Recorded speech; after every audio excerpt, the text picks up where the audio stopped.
धीरे धीरे करके भगवान की मैंने आपको यहां तक कथा सुनाई।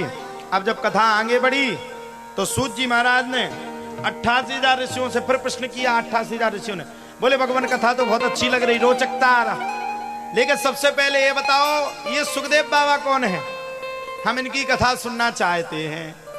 अब देखो भैया, बोले सुखदेव के साथ साथ बोले हम राजा परीक्षित की कथा को सुनना चाहते हैं। अब बोले देखो भैया, राजा परीक्षित की कथा को सुनोगे तो महाभारत में प्रवेश करना पड़ेगा।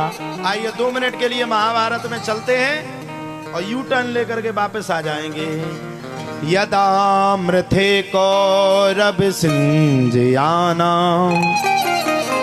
वीरेशुथो भी ऋगतिं गदेषु वृकोदरा वेद्य गदा विमर्श भग्नोरुदंडे धृतराष्ट्र पुत्रे।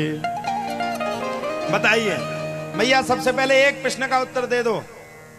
ओ मैया बातें ना करो, घर पे ताला चाबी वो लगा के आई होंगी, चिंता ना करो।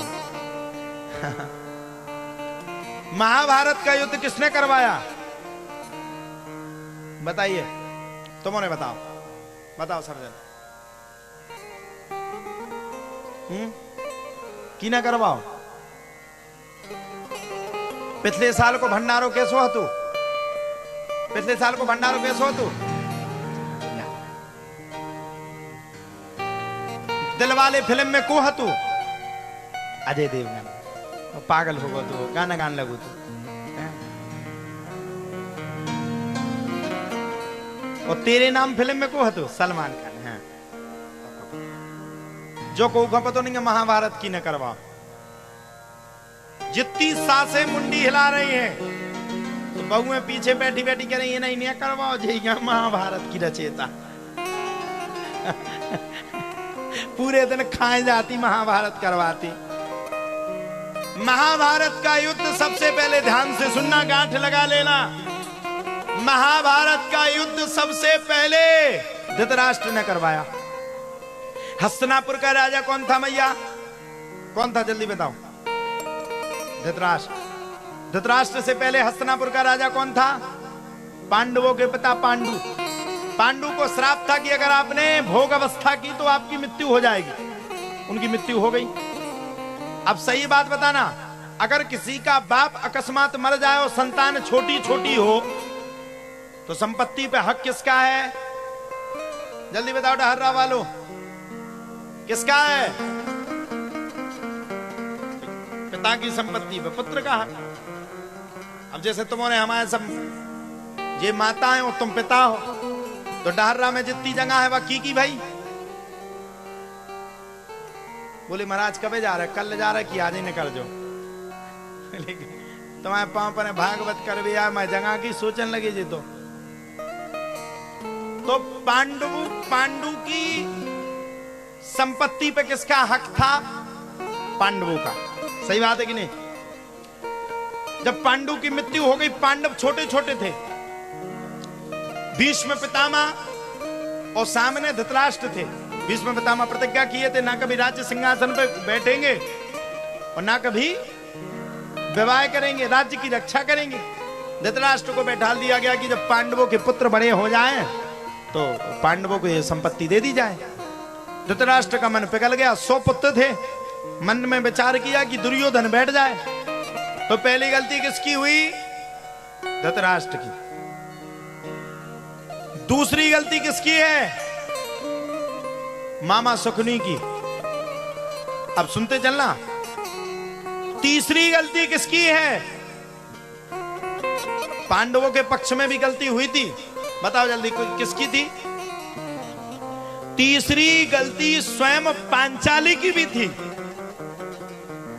ध्यान करिए, जब इंद्रप्रस्थ नगरी बनी, खांडव वन को जब इंद्रप्रस्थ की उपाधि दी गई, जब इंद्रप्रस्थ नगरी बनी, तब इंद्रप्रस्थ नगरी में दुर्योधन गिर पड़ा जल में।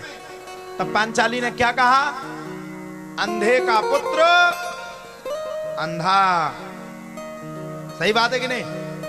और अक्सर घर में भाई भाई की अगर कोई लड़ाई करवाती है, कभी भाई भाई अलग नहीं हो सकता, कभी जीवन में नहीं।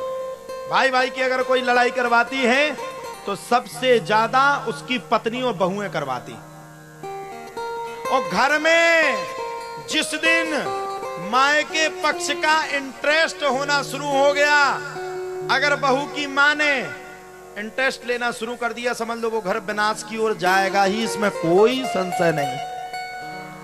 24 घंटा वो कान भरती रह गई, सब कवर कर ले, जितना हो वो सोना चांदी सब रख लेना अपने पास गोदरेज में, वो ताला लगा के रखना, डरना नहीं किसी को, दबना नहीं, अभी से दब जाएगी तो फिर आगे। ये ध्यान रखना, अपनी बच्चियों के लिए आप लोग बहुत बड़ा गड्ढा खोदती हो, उसका जीवन आप लोग बर्बाद करती हो। बच्ची ने थोड़ा सा फोन लगा दिया, मम्मी आज इनने हमें मारा है। बेटा तुम्हें मारा, एक काम करो, हम पापा को पहुंचा रहे, सुबह तैयार होके आ जाना। क्यों? तुम उसका जिंदगी नष्ट कर रही हो, आपस में दरार दे रही हो, अपनी बच्ची का तुम डिवोर्स करवा रही हो, खुद का घर बर्बाद कर रही हो। जब तुम घर में आई थी तब तुम्हारी पति पत्नी की लड़ाई नहीं होती थी। ध्यान रखना, एक हाथ से कभी भी ताली नहीं बजती है। बजती है? बताओ, बजेगी एक हाथ से? बजा पाएगा कोई? ताली हमेशा 2 हाथ से बजेगी। ध्यान रखना, अगर 50% लड़का की गलती है, हम कह रहे हैं 70% लड़का की गलती है, तो 30% लड़की की भी गलती रहती है। और आपस में जिस दिन बच्ची ने आप अपनी माँ को फोन लगाया, मम्मी हम परेशान है, तुरंत उसकी माँ तुरंत फोन उठा करके कहते कि सुन बेटा,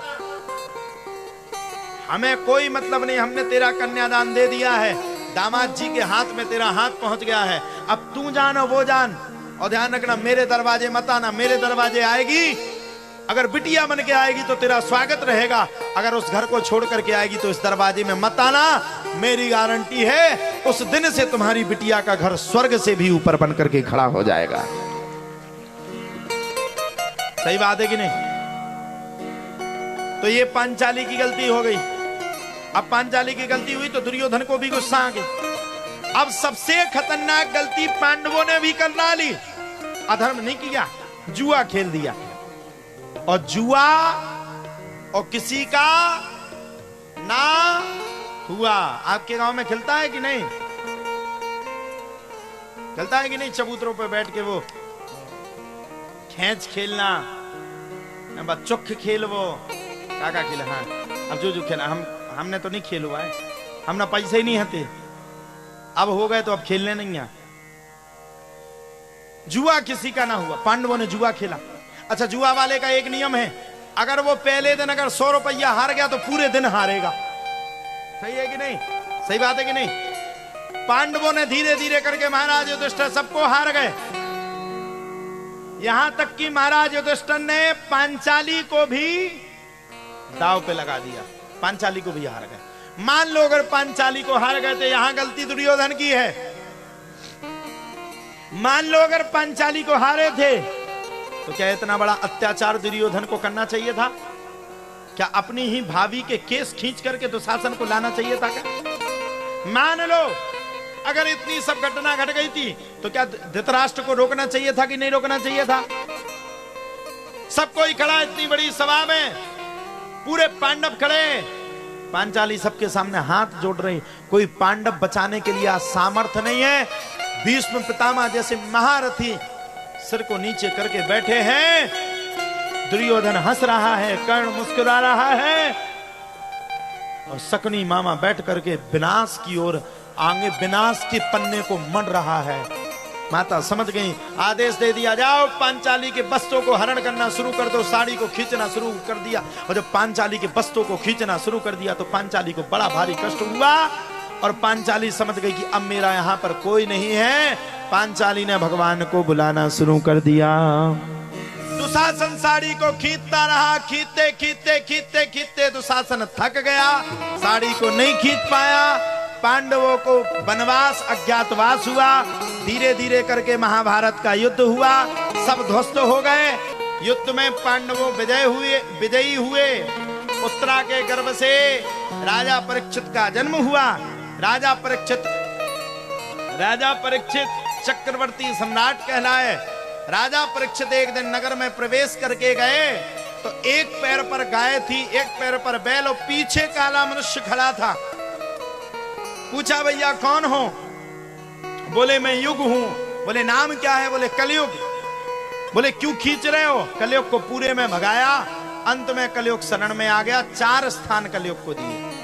द्यूतम, जुआ में कलयुग है, जुआ खेलने वाला कभी सफल नहीं। पानम, पीने वाला कभी सफल नहीं। स्त्रिया सुनाम, अपनी स्त्री को छोड़ करके पराई स्त्री के साथ जो गमन करता है, उस घर में भी कलयुग का वास है। यत्रा धर्मस् चतुर्विधा, अधर्म की कमाई से कमाए हुए सोने में भी कलयुग का वास है। अंत तो गत्वा, जरासंध नाम के पापी का मुकुट धारण करके राजा परीक्षित वन में शिकार करने गए और समिक मुनि के गले में जाकर के मरा हुआ सर्प डाला है। सो तुरंत सिंगी मुनि ने श्राप दे दिया, ततो भयत्याश्रम बालो गले सर्प कलेवरम पितरम वीक्ष दुखार्तो मुक्त कंठो रुरोदहा।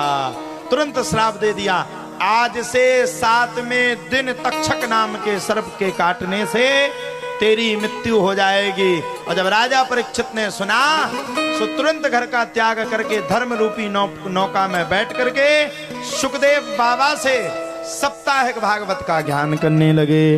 बोलो भागवत महापुराण की जय।